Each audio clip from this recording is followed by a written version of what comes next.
बिस्मिल्लाहिर्रहमानिर्रहीम। नाज़रीन अस्सलाम वालेकुम। नाज़रीन, आज कल वज़ीर आज़म इमरान ख़ान ने एक बार फिर अफ़गानिस्तान के बारे में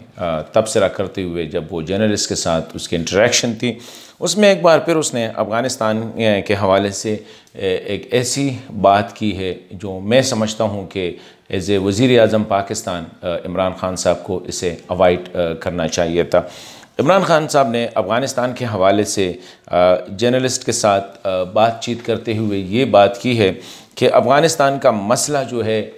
इसके हल में जो बुनियादी रुकावट है वो अफ़गान गवर्नमेंट है, और डॉक्टर अशरफ गनी साहब की हुकूमत है वो बुनियादी तौर पर जो रुकावट डाल रही है वो अफ़गान गवर्नमेंट डाल रही है। और दूसरी बात यह है कि अफ़गानिस्तान में एक इंटरम सेटअप होनी चाहिए, एक जिसको हम अबूरी हुकूमत कहते हैं, एक अबूरी हुकूमत होनी चाहिए ताकि वहाँ पे वो तालिबान के साथ बातचीत भी कर सके और साथ साथ जो है उस पर तालिबान का एतमाद हो। और ये भी कहा है कि वो अबूरी हुकूमत जो होगी वो अफ़गानिस्तान में आज़ादाना और शफाफ या मुनसिफाना इंतखाबात जो है उसका इनेकाद करेगी, और उसमें सारे जो स्टेक होल्डर्स हैं वो सब उसमें हिस्सेदार होंगे। वैसे भी एक दूसरे मुल्क को, अपने पड़ोसी मुल्क में इस किस्म के बयानात देने से मेरे ख़्याल में वज़ीर आज़म को गुरेज करना चाहिए। अफ़गानिस्तान में इस वक्त डॉक्टर अशरफ गनी साहब की जो हुकूमत है वो एक लेजिटिमेट हुकूमत है। वो अफ़गान कौम का, अफ़गान जो अवाम है उसका नुमाइंदा यानी इलेक्टेड हुकूमत है, और इंटरनेशनली रिकगनाइज्ड हुकूमत है, और पाकिस्तान भी उसको रिकगनाइज़ करती है। इसी तरह एक बयान वज़ीर आज़म ने चंद हफ्ते पहले बाजोड़ में एक जलसे आम से ख़िताब करते हुए भी कहा था कि अफ़गानिस्तान में बहुत जल्द अमन आएगा और वहाँ पे एक नई हुकूमत आएगी, और जिसके बाद अफ़गान हुकूमत की तरफ से उस पर काफ़ी रद्दअमल भी दिखाया गया, और पाकिस्तान के जो काबुल में सफ़ीर है उसको बुला के वज़ारत ख़ारिजा और फॉर्मली उस पर जो है उस पर तनकीद भी की। तो ये दूसरी दफ़ा है कि वज़ीर आज़म साहब अब उसने ये कहा अफ़गानिस्तान के हवाले से कि वहाँ पे एक अबूरी हुकूमत होनी चाहिए जो कि अवॉइड करना चाहिए। इस पे ऑलरेडी अफ़गानिस्तान की तरफ से जो है रिएक्शन भी आया है। ये वज़ीर आज़म का जो मुकम्मल बयान है उसमें ये भी कहा गया कि अफ़गानिस्तान में जो अमन का अमल है, जारी अमल जो है, पीस प्रोसेस है, वो तब मुकम्मल होगा जब वहाँ पे अबूरी हुकूमत होगी, और ये जिस तरह मैंने कहा आज़ाद और शफाफ इंतखाबात का इनेकाद करेगा। तो इस पर अफ़गान हुकूमत की तरफ से भी रद्दअमल आया है, और इस किस्म के बयानात से मैं समझता हूँ कि अफ़गानिस्तान में जो डॉक्टर अशरफ गनी साहब के मुखालिफिन है उनके लिए ऑलरेडी जो डॉक्टर साहब जो है वो एंटी पाकिस्तान एजेंडे पे आने वाले इलेक्शन में, या उसकी जो पूरी टीम है वो एंटी पाकिस्तान एजेंडे पे जो है वो करे। और इस किस्म के बयानात से ये तक़वियत मिलती है कि पाकिस्तान अभी भी अफ़गानिस्तान में मुदाखलत कर रहा है, या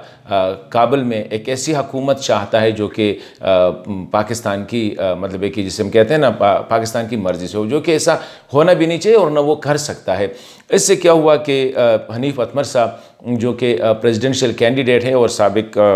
वो NSA भी रहे, उनकी तरफ से जो बयान आई उसमें यही कहा गया कि ये जो, क्योंकि डॉक्टर अशरफ गनी साहब के जो कैम है उन पे उस पर जो है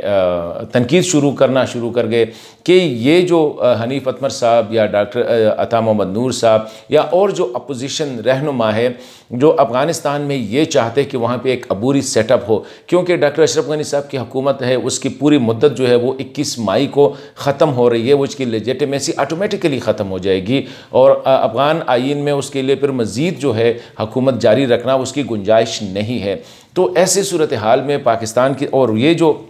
हनीफ अतमर साहब, अता मोहम्मद नूर साहब या बाकी जो जितने भी अपोजिशन लीडर हैं वो यही डिमांड कर रहे हैं कि फ़ौरी तौर पर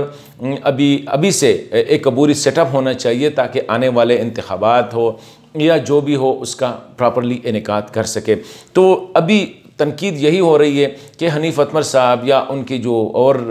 अपोजिशन के जो रहनुमा है अफ़गानिस्तान में, शायद ये डिमांड जो है ये पाकिस्तान की डिमांड है, हालांकि पाकिस्तान से पहले वहाँ के अपोजिशन ने ये डिमांड हुकूमत से की है कि वहाँ पे अबूरी हुकूमत होनी चाहिए, क्योंकि ऑटोमेटिकली जब आपकी हुकूमत ख़त्म हो रही हो तो वहाँ पे एक इंटरम सेटअप का आना जो है ये काफ़ी नेचुरल है। लेकिन इस बयान ने वहाँ पे एक सियासी जो है ना डिबेट को जनरेट किया है कि अभी वहाँ पे ये समझा जा रहा है, स्पेशली हुकूमती कैम्प की तरफ से, डॉक्टर अशरफ गनी साहब की कैम्प की तरफ से, कि अपोजिशन का जो डिमांड है ये बेसिकली पाकिस्तान की डिमांड है। तो मैं समझता हूँ कि वज़ीर आज़म साहब ने एक बार फिर एक गैर ज़रूरी मेरे ख़्याल में बयान दिया है, और इससे ये लग रहा है कि या वज़ीर आज़म साहब को तो प्रॉपरली ब्रीफ नहीं किया गया है कि जब लास्ट टाइम उस पर तनकीद आई तो इस किस्म का बयान दोबारा देना, या इसको तो हम हेडदर्मी ही कह सकते हैं कि वज़ीर आज़म साहब ने एक बार फिर, या वज़ीर आज़म साहब को ब्रीफ नहीं किया गया है कि लास्ट टाइम जब बाजवड़ में उसका जो बयान आया था उस पर अफ़गान हुकूमत का रिएक्शन किया था। अगर ब्रीफ होता तो मैं समझता हूँ कि खान साहब जो है डेफिनेटली प्राइम मिनिस्टर साहब जो है इसको अवॉइड करते। और इसी तरह वहाँ पे जो जो कहते हैं ना, एक अफवाह फैलाई जाती है, एक प्रोपेगेंडा किया जाता है, वो यही किया जाता है कि शायद अबूरी सेटअप के लिए पाकिस्तान के जो इंटेलिजेंस इदारे हैं वो काम कर रहे हैं। तो मैं समझता हूँ कि इमरान खान साहब को नहीं करना चाहिए था। हालांकि ऑलरेडी तालिबान के साथ जो बातचीत का जो सिलसिला है वो जो चल रहा है, उसी हवाले से अमेरिका भी ये एक्सेप्ट कर रहा है कि पाकिस्तान का एक किरदार है। अफ़गानिस्तान में भी लार्जली जो पॉलिटिकल डायस्पोरा है वो भी एक्सेप्ट कर रहा है कि पाकिस्तान एक पॉजिटिव किरदार अदा कर रहा है, और पाकिस्तान ने ये फैसला किया है कि अब अफ़गानिस्तान से वो मज़ीद जो है, अफ़गानिस्तान में किसी भी किस्म की जो भी वहाँ पे हुकूमत आई और जो भी होगा पाकिस्तान उसके साथ डील करेगा, और ये प्रेशर नहीं डालेगा कि तालिबान को एडजस्ट किया जाए या ये करे या वो करे। तो वो एक अच्छी पॉलिसी है, लेकिन उस पॉलिसी के साथ अभी तालिबान और अमेरिका जो उनके जो मुज़ाकरात हो रहे हैं वो काफ़ी एडवांस स्टेज पे है, और उसमें हमने ये भी देखा कि अमेरिका ने रूस, चीन और यूरोपियन ममालिक को भी ऑन बोर्ड लिया है, उनके साथ जो प्लान है उसको डिस्कस किया है। ऐसे मौके पे इस किस्म का बयान आना ये पूरे प्रोसेस को जो है उसको जो कहते हैं शकूक व शुबहात का शिकार बना सकता है। तो नंबर 1। नंबर 2 ये है कि जो पीस प्रोसेस जहाँ पे उसका ताल्लुक़ है, तो अभी अफ़गानिस्तान में अपोजिशन ने भी एक कोशिश शुरू की है और हुकूमत भी इसमें इन्वॉल्व है कि एक जिसको कहना है कंसल्टेटिव जरगा उसको बुलाया गया है, और वो जरगा जो है नेक्स्ट मंथ वो मुनक़िद होगा। उसमें तालिबान के साथ बातचीत के हवाले से या आने वाले अफ़गानिस्तान में हुकूमत कैसी होगी या किस तरह होगी, उसी हवाले से काफ़ी डिस्कशन ऑलरेडी जारी है। तो बेहतर होगा पाकिस्तान के लिए कि इस मौके पे अफ़गानिस्तान के हवाले से ना कोई इस किस्म की बयानबाजी से गुरेज करना चाहिए, क्योंकि एक महीने में मेरे ख़्याल में ये तीसरी दफ़ा है कि अफ़गान हुकूमत, पहले हमने हिंदुस्तान के हवाले से जब स्टैंड अप हुआ तो हमारे सफ़ीर का जो बयान आया उस पर अफ़गानिस्तान काफ़ी नाराज़ था, इसके बाद वज़ीर आज़म का बयान, अभी ये बयान, तो मेरे ख़्याल में इसको उससे गुरेज करना चाहिए। अफ़गानिस्तान में ऑलरेडी एक प्रोसेस चल रहा है, एक साइड पर तालिबान अगर अमरीकी हुकाम के साथ मिल रहे हैं तो दूसरी साइड पर वो इंटरेक्ट कर रहे हैं जो पोलिटिकल डायस्पोरा है अफ़गानिस्तान में, जिसमें तकरीबन जो मॉस्को में 40 अफ़गान रहनुमा जो है वो गए थे। अभी उसी प्रोसेस का एक और जो राउंड है वो दोहा कतर में होगा। तो अभी एक प्रोसेस चल निकली है और मेरे ख़्याल में एग्रीमेंट के करीब पहुंच चुके हैं। रूस और अमेरिका ऑलरेडी इस बात पे एग्री कर चुके हैं कि तालिबान के साथ बातचीत के हवाले से वहाँ पे एक ऐसी कमेटी होनी चाहिए जो कि अफ़गान तालिबान जो अफ़गान जो अवाम है उनकी नुमाइंदा कमेटी हो, और उसके साथ जो है फिर तालिबान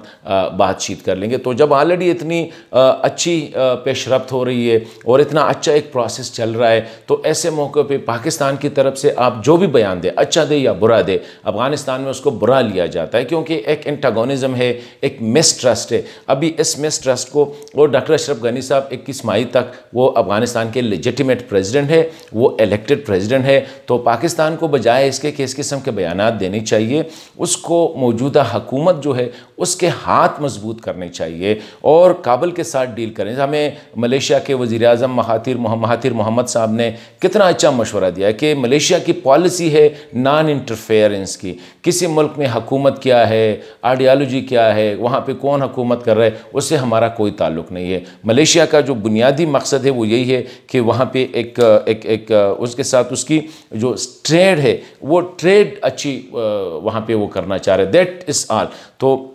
इस हवाले से मैं जो कहना चाह रहा था वो यही है कि मेरे ख़्याल में फ़ॉरेन ऑफिस की रिस्पॉन्सिबिलिटी है कि वज़ीर आज़म साहब को इस हवाले से ब्रीफ़ करे। इसमें कोई शक नहीं कि वज़ीर आज़म जो बयान दे रहा है वो एक ऑनेस्टी के साथ और उसकी अपनी एक है वो कहना वो सीरियस है कि अफ़गानिस्तान में अमन हो। तो अफ़गानिस्तान में अमन होगा तब होगा जब हम जो है अफ़गानिस्तान में इस किस्म के जो बयानात है या इसी हवाले से हम जो कर रहे हैं उसको हमने अवॉइड करना होगा।